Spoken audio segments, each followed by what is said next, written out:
Did you say, well, you know what, I'm going to fork Ethereum and I'm going to make this better than Ethereum, but I'm going to do it without any help from the beginning, and I'm going to jumpstart it the hard way just to prove that it can be done? Is Yeah, that absolutely, that? absolutely. Yeah, it was a test to myself to see if I could do it, and just to show that it could be done. For instance, whenever we first started Expanse, Mm-hmm. like we changed the block time because in my history as a blockchain developer, we've found that any block time over like 30 seconds, you have a lot of waste when it comes to mining. Yeah.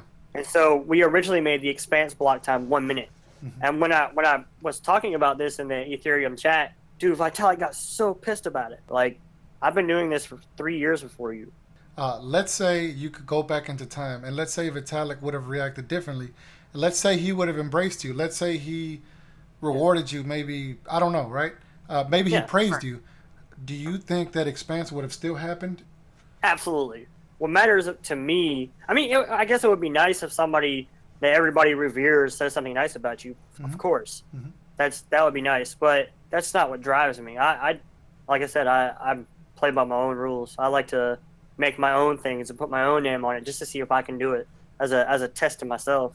What made you choose to start at Ethereum? Oh Right. man, so I was working on Franco coin at the time, Mm-hmm. and I just kept running into problems with Franco. Like I had all these huge ideas, like to create a decentralized autonomous corporation. Like I wrote a paper about it. Mm-hmm. This is before Ethereum, and they were talking about DAOs, and I was just like, I kept running into issues. To work with the Bitcoin scripting language is incredibly cumbersome. So in order to do like smart contracts and stuff on Bitcoin, there's a lot of like just engineering that you got to do. You got to like use something called input outs or UTXOs Mm-hmm. or unspent transaction outs, and you have to like chain them together, and it's just not fun. Right. So whenever Ethereum was talked about, I just followed the project, and I was like, this is a pretty good idea. Mm-hmm. This is a super good idea, but it wasn't revolutionary in my opinion Right. because of and I'll tell you why. Because in the old days of Bitcoin, Bitcoin is intentionally not Turing complete. So if something is intentionally not Turing complete, that means the conversation about Turing completeness on the blockchain had already taken place.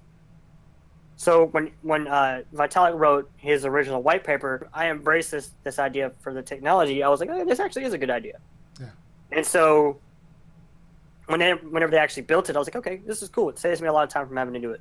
So I embraced Ethereum because it solved a lot of my problems that Bitcoin and the Bitcoin code base was posing me. Right. There was only say 100, 200 projects. Right. So to know every project inside and out was pretty easy to do. Mm. And so anytime like a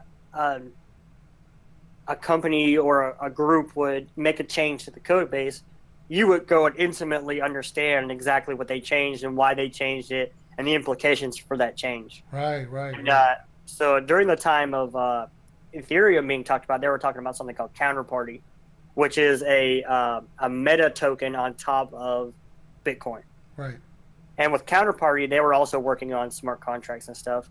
And they actually made it like an EVM that went on to Counterparty. And that's actually, I think, what Vitalik says is the precursor to Ethereum. He was trying to build shit on Counterparty and then decided to just make his own thing. Yeah. Which is that's what a lot of people did in crypto. Yeah. Like you get to a point to where you're like, hey, these people are making something, and I want to try my hand in it. I want to make my own thing. Mm-hmm. And the people that do, and the people that can't, don't. Do you think that maybe 5 years into the future, do you think that the capabilities of Ethereum are going to be super far from where they are now? What do you think is going to happen with Ethereum? Yeah, I think Ethereum will evolve, and they'll add things like sharding. Sharding is basically like separate networks that all kind of feed back into Ethereum.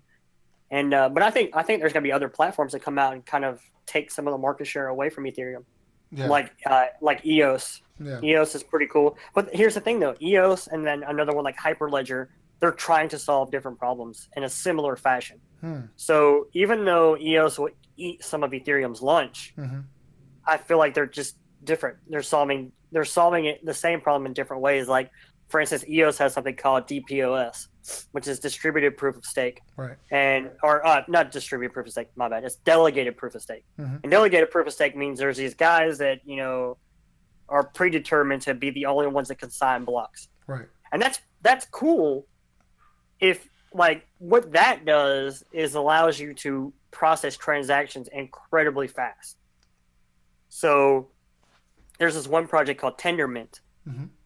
It's made by an amazing developer named Jaquan. Mm-hmm. If Jaquan, if you're listening to this, you the man. You the man. You the man. Bang. He's the real deal. Hey. And like I don't get that. I don't give that praise lightly. Oh yeah, definitely. That dude he's the fucking man, and his software is incredible. I think Tendermint can do like 15,000 transactions a second.